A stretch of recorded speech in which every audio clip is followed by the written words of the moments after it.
so late to the Halloween game also. But better late than never, I say. So today we're making a Grim Reaper cake, or death, but I totally should have made this cake into a Death Eater cake, but I didn't even think about it until now. But it looks kind of like a Death Eater, so feel free to make one. To start making this cake, I actually have this awesome skull mold that I got from Geek show. She uses this mold as a base to make her faces, but today I thought I'd actually just use it straight up and use it as a skull. So I gave this a first shot and put melted white chocolate in half the mold, closed it shut, and then spread the chocolate around the whole thing and let it cool.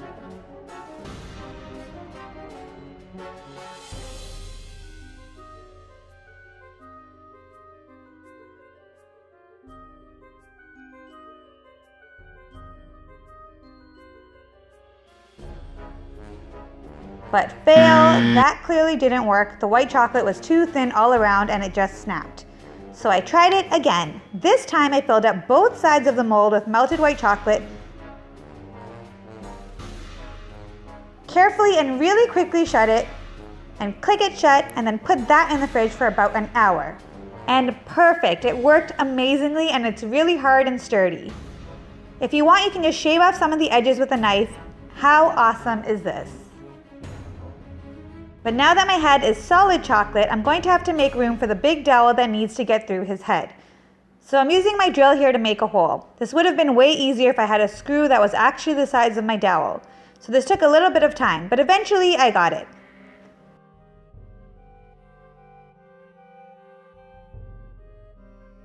Once my hole was big enough, I filled it up with white chocolate again and put my dowel right into it in the proper position that you want it, and then let it dry for a few minutes.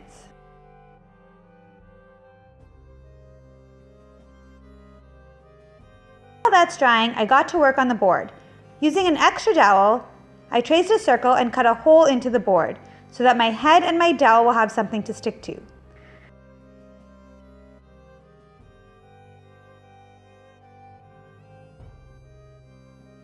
I stuck a smaller board underneath my thicker board with a hot glue gun.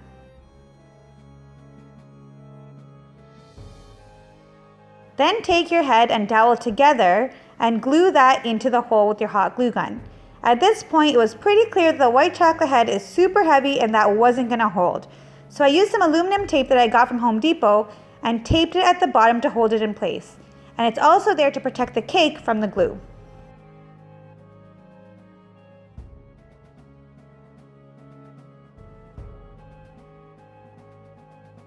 Whew, all this and no cake yet. So let's start adding some cake.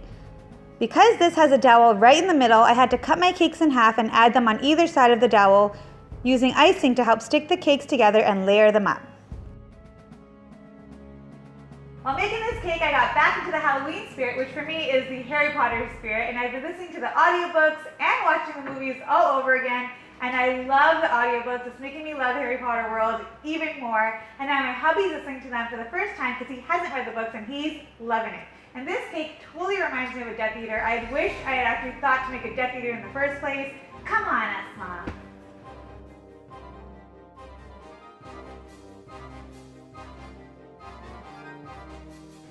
Now this part was my bad. I didn't actually have a picture to look at while making this cake, so I didn't have anything to trace for the body. So I kind of just guessed the entire thing and was doing it by eye. I was cutting off little pieces of body as I went along just to see what it would look like. And slowly, the more you carve, the more it will start to look like whatever it is you're trying to do.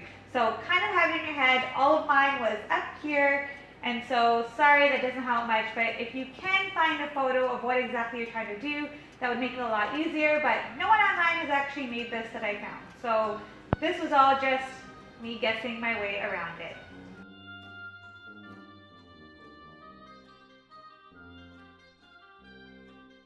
I also used some cake clay to help me make the shape a bit more. Cake clay is basically just a leftover cake mixed with a bit of icing, which is basically what you would make to make cake pops. Just add it around the arm to make the sleeve and for the bottom for the cloak.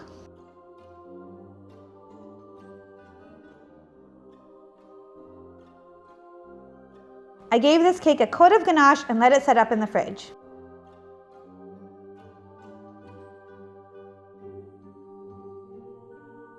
Then I started working on all the little pieces. Now here is my second fail of the day. My camera stopped recording on me without me even knowing. So here I wrapped some brown fondant around my dowel to make his axe. And what you don't see here is me cutting off the excess and rolling it around the dowel. Then I did the exact same thing with the gray and shaped it into an axe, which you'll see in a second. Make sure to add some Tylo's Cheer fondant for this part to make it harder and dry faster. Sorry about that, clearly haven't made a video in a while. Make sure to let that dry overnight or it will just fall over. Then I used some silver edible dust mixed with some lemon extract to paint the axe silver and let that dry.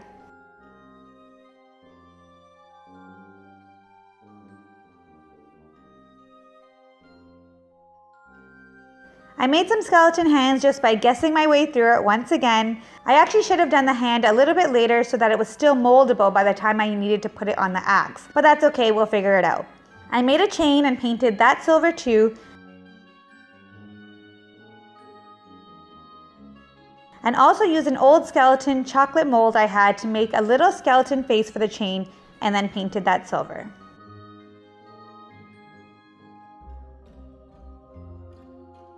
Now to cover our cake in black fondant. Ugh, icing sugar everywhere, but don't worry, we'll get rid of that later. I did this in two sections, the front and the back. I wasn't too picky about how perfect this was this time, meh. I added some drapes to the bottom of the cloak to make it look a little bit more realistic.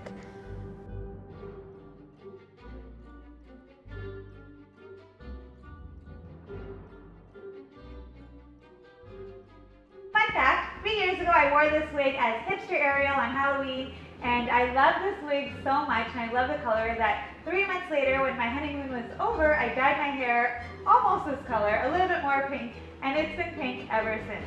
So today, I don't know what it is I'm trying to be here. I'm just a girl with red hair, so I don't really know why I'm wearing this wig, but I still love it.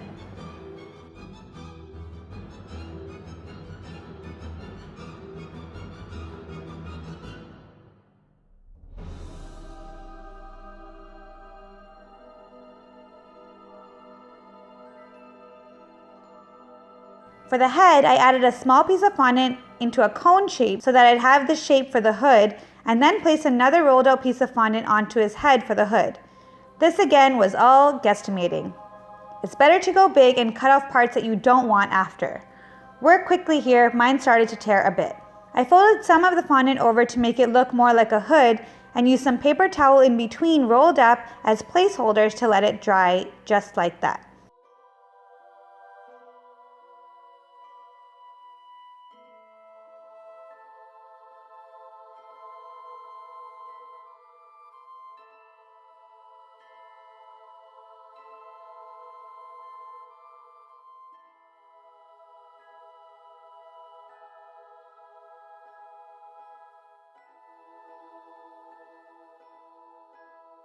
Now for the face.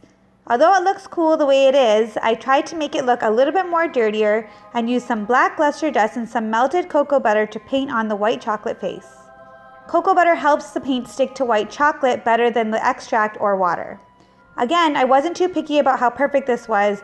I'm going to take my brush and mess it all up anyway, trying to make the face look a little bit more old and dirty looking and to add shadows to the cheeks and the nose.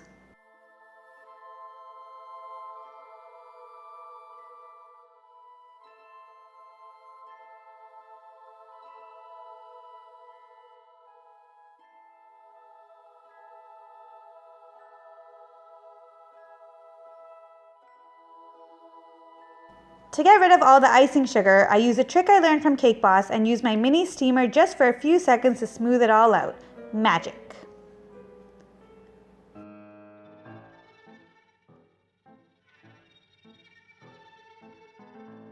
Then I stuck on the necklace, the axe, the hand, just by guesstimation again, and then added a bit of black just to make the hand look like it had some sleeves. Don't forget to dirty up the hand a little bit too. And that's basically it. That was a super long video, but once you get the hang of using the Sugar Geek skull, trust me, you could do some seriously amazing cakes.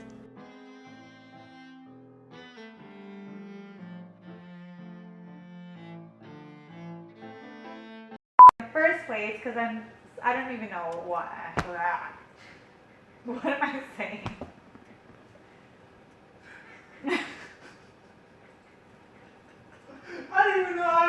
make. I want to make cake, but I'm deciding cake. I want some cake. That's what happened right there.